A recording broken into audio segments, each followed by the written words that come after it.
تفریح کی چابی، وہاں گھڑی کام نہیں آتی. گھڑی تو خالی مسجد میں اور اجتماع میں کام آتی ہے. باقی چائے کی ہوٹلوں پہ گھڑی نہیں دیکھتا، کامیڈی سننے کی ٹائم گھڑی نہیں دیکھتا، ٹی وی دیکھنے کی ٹائم گھڑی نہیں دیکھتا، بازاروں میں پھرنے کی ٹائم، پکنک میں وہاں گھڑی نہیں دیکھتا، اور وہاں گھبراتا بھی نہیں ہے. رات میں 2 بج گیا، پوری رات ختم ہو گئی مشاعرے میں، اس کو ہوش نہیں رہتا. اور یہاں تو 10 منٹ ہوا نہیں، چلے ایک ادھر سے جا رہا ہے ایک ادھر سے جا رہا ہے. یہ اچھی بات نہیں ہے. بھائی عظمت سے سنو گے تو فائدہ ہوگا. ایسے ہم بھی بہت لمبا نہیں کریں گے کہ آپ گھبرا جاؤ.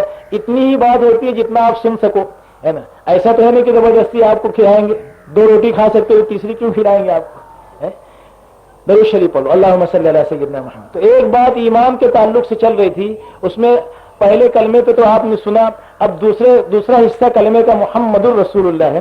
یعنی آپ صلی اللہ علیہ وسلم نے جو جیون کے بتانے کا طریقہ ہم کو بتایا ہے، سر کے بالوں سے لے کے پیر کے ناخن تک، اور بچپن سے لے کے 55 تک. بچپن سے لے کے او ولی، ارے نیچے سر جھکا کے مت سنو. دیکھو آپ لوگ سنو بات، لیکن اتنا ادب مت کرو کہ سر بھی جھکا لو، آنکھ بھی بند کر لو. ہم ناراض نہیں ہوں گے کہ دھولیا ضلع والوں نے، سونگیر والوں نے ہمارا ادب نہیں کیا، آنکھ بند کر کے سر جھکا کے نہیں سوئے، اس لیے نہیں سنے. ہم کوئی شکایت نہیں کریں گے، ادب سے سننا، لیکن اتنا ادب مت کرو آنکھ بھی بند کر لو اور سر بھی جھکا لو. بھائی شکر ڈالنا ہے چائے میں، لیکن اتنی شکر مت ڈالو کہ پینے کے لائق نہ رہ جائے، ہے نہیں. اور یہ جو پاؤں پکڑ کے بیٹھے ہیں، تو انشاءاللہ آپ کا پیر چوری نہیں ہوگا، چھوڑ دو. کیوں پیر چوری ہوتا ہے کہ سونگیر میں؟ یہ پیر پکڑ کے بیٹھے، اگر چوری ہوتا تو بالکل باندھ کے بیٹھو اس کو، ہے نا. اس لیے آپ فکر مت کرو، آپ کا پیر چوری نہیں ہوگا، آپ پیر چھوڑ کے بیٹھے. ذرا چوکٹ بیٹھے، ہوشیار. یہ کیا، یہ تو بہت ہم خوش نصیب لوگ ہیں. مریل چہرے کی طرح مت بیٹھے مرجھائے، خوش رہو، خوشی سے سنو اللہ کی بات. ہاں کہیں نہ کہیں وقت گزر جاتا ہے یہ، اب گزر رہا ہے لوگوں کا. یہ تو اللہ کی توفیق ہے، نہ کالی کو دیکھے نہ گوری کو دیکھے، پیا جس کو چاہے سہاگن وہی ہے. تو اس کی توفیق ہے، اپنی بات سننے کے لیے کہاں سے نکال کے بھیج دیا. اپنی سعادت سمجھو، یہ کیا سمجھو، خوش نصیبی سمجھو. ہاں ذرا مسکراؤ، یہ کیا مرجھائے چہرے کے ساتھ بیٹھے ہو؟ خوش ہو جاؤ، الحمدللہ کہو الحمدللہ. ہاں اب تو نہیں بھاگو گے نا اٹھ کے. ہاں بڑے اچھے لوگ معلوم ہوتے ہیں ماشاءاللہ. وہ ایک آدھ 2 کو لگ جاتی، بریک فیل رہتا ہے، چائے پی کے بریک فیل ہو گیا، کیا کریں گے، اندر کا مشین سب گڑبڑ ہے، اس لیے بیچارے مجبور ہیں، کیا کر سکتے. تو بھائی ہم لوگوں کو جو طریقہ بتایا ہے، اس کا یقین دل میں آ جائے کہ سر کے بالوں سے لے کے پیر کے ناخن تک، اور بچپن سے لے کے 55 تک، یعنی ماں کی گود سے لے کے قبر کی گود تک، جس کو کہتے ہیں مہد سے لے کے لحد تک، مہد سے لے کے لحد تک، اور صبح سے لے کے شام تک، اور شام سے لے کے صبح تک، سکار سے لے کے سندھیا کار تک، اور سندھیا کار سے لے کے سکار تک. اور غمی میں اور خوشی میں، شادی میں اور میت میں، غمی میں اور خوشی میں، شادی میں اور میت میں، شب میں اور روز میں، یعنی دن میں اور رات میں، خلوت میں اور جلوت میں، یعنی تنہائی میں اور مجمع میں، سفر میں اور حضر میں، سفر میں اور اپنے مقام پر، تنگی میں اور فراخی میں، غریبی میں اور مالداری میں، تندرستی میں اور بیماری میں، گرمی میں اور سردی میں، مندے میں اور سیزن میں، ہر حال میں جینے کا طریقہ اللہ کے نبی صلی اللہ علیہ وسلم نے ہم کو بتایا ہے. ہر حال میں جینے کا طریقہ ہم کو بتایا ہے. اس طریقے پر چلنے ہی میں 100% ہماری سکسیس ہے، انتی ہے، کامیابی ہے، اللہ کی رضا ہے. تو آپ والے طریقے پہ چلنے ہی میں کامیابی. اس کے علاوہ جتنے مارگ ہیں، جتنے وے ہیں، جتنے راستے ہیں، جتنے پاتھ ہیں، یہ سب غلط راستے کی طرف لے جائیں گے. ایک فورن کی جماعت آئی تھی، اس نے کہا کہ بھئی دیکھو، جنت میں جانے کا، سورگ میں جانے کا، پیراڈائز میں جانے کا ایک ہی راستہ ہے. کتنا راستہ ہے؟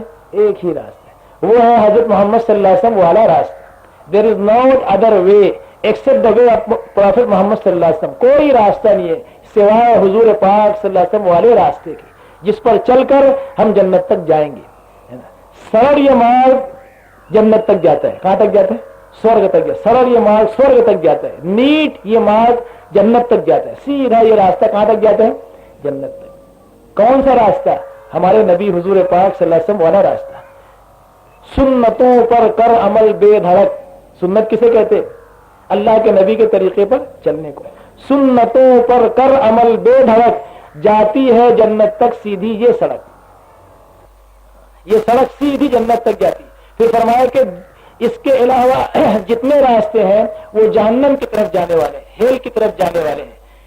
ہزاروں راستے ہیں جہنم میں جانے کے، اور ایک ہی راستہ ہے سالڈ، سندر، مضبوط، ٹکاؤ، پائیدار، اللہ کو راضی کرنے والا. وہ حضور والا راستہ ہے، آپ والا.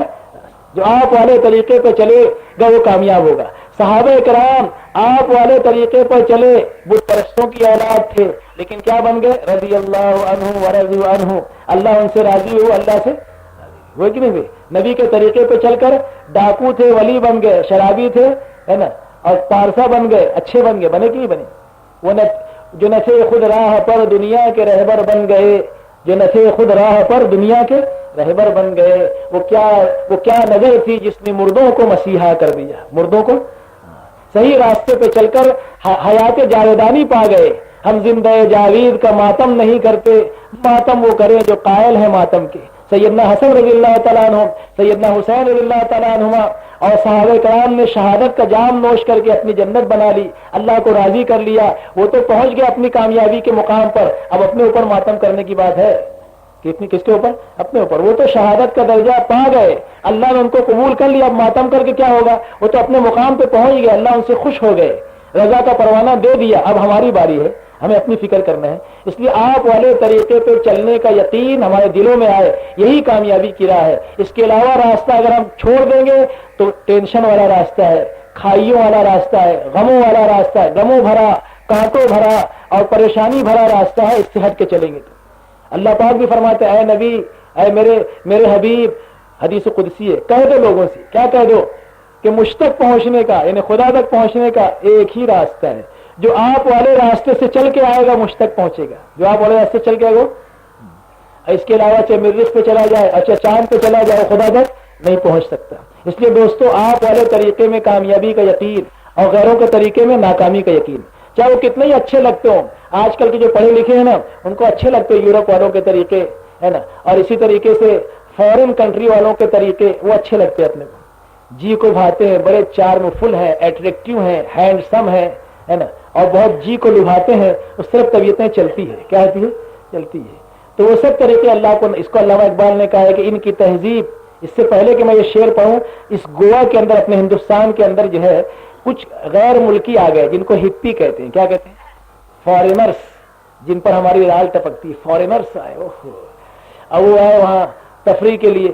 تو ہندوستانی نامہ نگار نے پوچھا کہ تمہاری کنٹری کے اندر، تمہارے ملکوں میں بہترین پارک ہے، اعلیٰ قسم کی کاریں ہیں، بہترین بنگلے ہیں، اتنا صاف صفائی تمہارے یہاں ہے، اور تم ہمارے جیسے ہندوستان جیسے غریب ملک میں یہاں کوئی ایسی چیزیں بھی نہیں ہے، تم یہاں کیوں پھرتے ہو؟ تو کیا جواب دیا انہوں نے؟ کہا کہ ہم لوگ یورپین اسٹائل سے اور مغربی طرز زندگی سے عاجز آ چکے ہیں، بور ہو چکے ہیں۔ کیا ہو چکے ہیں؟ ہم کو سکھ نہیں، چین نہیں، راحت نہیں، شانتی نہیں، پیس آف مائنڈ اور پیس آف ہارٹ نہیں۔ اس لیے ہم جو ہے وہ نشہ آور چیزیں استعمال کرتے ہیں، پھرتے ہیں سکون کی تلاش میں، کہیں ہم کو سکون مل جائے۔ یہ ان کا جواب تھا، یعنی خود عاجز ہیں۔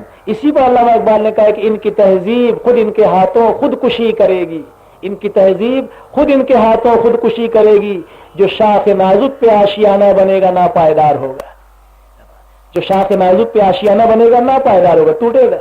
تو یہ طریقہ تو چاہے وہ کتنے ہی اچھے لگتے ہو، کیمونزم، سوشلزم، فاشیزم، ہپیزم، ماڈرنزم، امپیریلزم، ہے نا، اور کیا کالجینزم، نفس ازم، جو جی وہ کرنا، سماج ازم، یہ سب ازم اللہ کو ناراض کرنے والے ہیں۔ اسلام ازم اور محمد ازم صلی اللہ علیہ وسلم ہی کامیابی کی طرف لے جائے گا کہ محمد سے وفا تو نے تو ہم تیرے ہیں صلی اللہ علیہ وسلم۔ ارے درود شریف تو پڑھو صلی اللہ علیہ وسلم، اللہ کے نبی کا نام آئے تو درود شریف پڑھنا چاہیے، اس میں اللہ کے نبی کا نام ہے نا، کہ محمد سے وفا تو نے تو ہم تیرے ہیں صلی اللہ علیہ وسلم، یہ جہاں چیز ہے کیا لوح و قلم تیرے ہیں، تو میرے نبی کا بن جا پھر میں تیرا ہوں۔ کیا ہے؟ من کان للہ کان اللہ لہ، جو اللہ کا ہو جاتا ہے اللہ اس کے ہو جاتے ہیں۔ تو دوستو، محمد الرسول اللہ صلی اللہ علیہ وسلم والے طریقے پہ چل کے ہم اللہ کے بن جائیں گے، اور جب ہم اللہ کے بن جائیں گے تو اللہ ہمارے ہو جائیں گے۔ کیا ہو جائیں گے؟ الدنیا خلقت لکم وانکم خلقتم للآخرہ، دنیا تمہارے لیے بنائی گئی ہے لیکن تم آخرت کے لیے نہیں ہے۔ جہاں کہتے ہیں نہ تو زمین کے لیے نہ آسماں کے لیے، نہ تو زمین کے لیے نہ آسماں کے لیے، جہاں ہے تیرے لیے نہیں ہے تو جہاں کے لیے، جہاں تیرے لیے ہے۔ ابر و ماو فلک خورشید در کارند تا تو نانے بکفاری وہ بغفلت نہ خوری۔ شیخ سعدی علیہ رحمہ فرماتے ہیں یہ پہاڑ یہ آسمان، یہ دریا، یہ ٹھاٹے مارتا ہوا سمندر اور یہ مخلوقات، یہ سب 18,000 مخلوق جو بنائی اللہ نے، 17,999 مخلوق سب تیرے لیے بنائی گئی ہے. کس کے لیے؟ لیکن تو میرے لیے ہے. تو کس کے لیے؟ میرے لیے.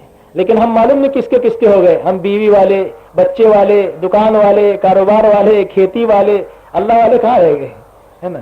اپن تو سب والے ہیں لیکن اللہ والے نہیں رہے. آئے اشاق گئے وعدہ فردا لے کر، اب انہیں دھون چراغے رخ زیبا لے کر. اب تو جس سے پوچھو بولے میں دکاندار، میں مکاندار، میں علاقے دار، میں صوبے دار، ہے نا، میں فوجدار، میں علم بردار، ہے نا، اور میں دنیا دار. سب دار ہے لیکن دیندار. اور صحابہ بولے یہ بدر والے، یہ حنین والے، یہ مہاجر، یہ انصار، ہے نا.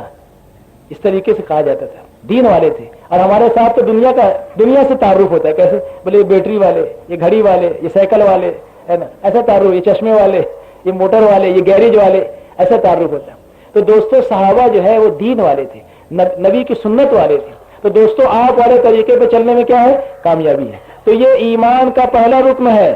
یعنی اس بات کا یقین دل میں آئے کہ اللہ کرنے والے ہیں، نفع نقصان، عزت ذلت اور عبادت کے لائق کرنے والی ذات اللہ ہی کی ہے. اور محمد الرسول اللہ صلی اللہ علیہ وسلم ہمارے نبی ہیں، آخری نبی ہیں. اور آپ کے طریقے میں کامیابی اس تعلق سے آپ نے سنا. بھائی بات پوری ہوئی کہ نہیں ایمان کے تعلق سے؟ اب اس میں ایک بات اور سن لو کہ جب ہم نبی کے طریقے پہ چلیں گے تو 4 انعامات ملیں گے. کتنے انعامات؟ اور حدیث کے اندر بھی آتا ہے. میں نے مسجد میں بھی ابھی دوپہر میں عرض کیا تھا لیکن آپ سب لوگ نہیں تھے اس لیے وہ بات دوبارہ عرض کر دیتے ہیں. اب ہم اور آپ جب آپ والے طریقے پر چلیں گے، آپ کے طریقے پہ کھائیں گے، آپ کے طریقے پہ آرام کریں گے، آپ کے طریقے پہ کمائیں گے، آپ کے طریقے پہ ہمارے معاملات، معاشرت، اخلاقیات. کہتے ہیں کہ دین کے 5 شعبے ہیں. کتنے شعبے؟ اس میں سے ایک ایمانیات ہے جس کو آپ سن رہے ہیں، دوسرا عبادات ہے، تیسرے معاملات ہے، اور چوتھے معاشرت ہے، اور 5ویں اخلاقیات ہے. یہ 5 شعبے ہیں. ایمانیات، عبادات اور معاملات کو معیشت بھی کہہ سکتے ہیں. کیا کہہ سکتے ہیں؟ معیشت یعنی کاروبار. معاملات کہتے ہیں نا کاروبار. معیشت اور معاشرت یعنی رہن سہن، اور اخلاقیات یعنی ایک دوسرے کے ساتھ سلوک. یہ 5 چیزیں دین کا نچوڑ ہے، دین کا خلاصہ ہے. کیا ہے؟ دین کا خلاصہ. یہ 5 چیزیں ہوگی تو گویا کامل دین ہمارے اندر آ گیا. تو پوری کامیابی پورے دین پر چلنے میں ہے. لیکن پورا دین کب آئے گا زندگی میں، اور پورا دین کیا ہے وہ بعد میں بتائیں گے. میں وہ بتانا چاہتا تھا کہ بنیادی صفات پہلے آ جائیں. تو کلمے پہ بات چل رہی تھی اور کلمے کے دوسرے حصے پہ نبی کی سنت پہ. تو 4 فائدہ سن لو، پھر آگے کی بات بتا دیں گے آپ کو. جب ہم حضور کے طریقے پر یقین رکھ کر اس پر عمل کریں گے، آپ والے طریقے کا پالن کریں گے، اور آپ والے طریقے کا فالو کریں گے، اور آپ والے طریقے کی پیروی کریں گے، اتباع کریں گے، اور یورپ والوں کے طریقوں کو اور نفس کے طریقوں کو چھوڑ دیں گے تو کیا ملے گا. اور ایک بات اور سن لو، موسیٰ علیہ السلام کے طریقے پر بھی چل کے کامیاب نہیں ہو سکتے. آج کے دور میں اگر صحیح توریت کا نسخہ مل جائے اور آپ کو یہ اوریجنل توریت مل گئی ہے اور اس پر بھی عمل کر لو تو کامیاب نہیں ہوگی. اور اگر عیسیٰ علیہ السلام کا طریقہ بھی آپ کو صحیح انجیل مل جائے، حالانکہ ملے گی نہیں دنیا میں کہیں، اور مل بھی جائے اگر، تو اس پر عمل کر کے بھی آج کا انسان کامیاب نہیں ہو سکتا. کیوں؟ کہ اللہ تعالیٰ نے تمام آسمانی کتابوں کو قرآن نازل کر کے منسوخ کر دیا، ریجیکٹ کر دیا. اس پر ایمان لانا ضروری ہے لیکن عمل قرآن پاک پر ہوگا. سمجھ میں آ رہی بات؟ تو بتاؤ جب موسیٰ علیہ السلام کے طریقے پہ چل کے، عیسیٰ علیہ السلام کے طریقے پہ چل کے، داؤد علیہ السلام کے طریقے پہ چل کے ہم کامیاب نہیں ہو سکتے تو یہ یورپ والوں کے اور غیروں کے طریقے پہ چل کے کیسے کامیاب ہو جائیں گے؟ اس لیے دوستو اللہ کے نبی کے طریقے پہ، جیسے میں نے شروع میں کہا کہ الصلاۃ والسلام علی ناسخ الشرائع والادیان، صلاۃ و سلام ہو کس پر؟ اس نبی پر جس نے سارے ادیان کو منسوخ کر دیا اور ساری کتابوں کو منسوخ کر دیا. اب قرآن قابل عمل ہے اور آپ والا لایا ہوا دین اسلام قابل عمل ہے. باقی سارے طریقے حق ہیں، سچ ہیں، اس پر ایمان لانا ضروری ہے. سارے نبی سچے، ساری آسمانی کتابیں سچی، لیکن ایمان ہم عمل قرآن پاک پر ہوگا. عمل کس پر ہوگا؟ ہم کسی کا انکار نہیں کرتے، ہے نا. ہم جو ہے دین کو اعتدال کے ساتھ ہم عیسیٰ علیہ السلام کو بھی مانتے ہیں، انجیل کو بھی حق جانتے ہیں، توریت کو بھی حق جانتے ہیں، اور آگے کے ارکان میں یہ باتیں آئے گی جو میں عرض کرنا چاہتا ہوں. لیکن عمل کس پر ہوگا؟ قرآن پر اور نبی کی سنت پر. تو سنت پر عمل کرنے کے 4 فائدے سن لو، اور اپنے گھروں میں بیوی بچوں کو بھی جا کے بتانا، اپنے دوستوں کو بھی بتانا.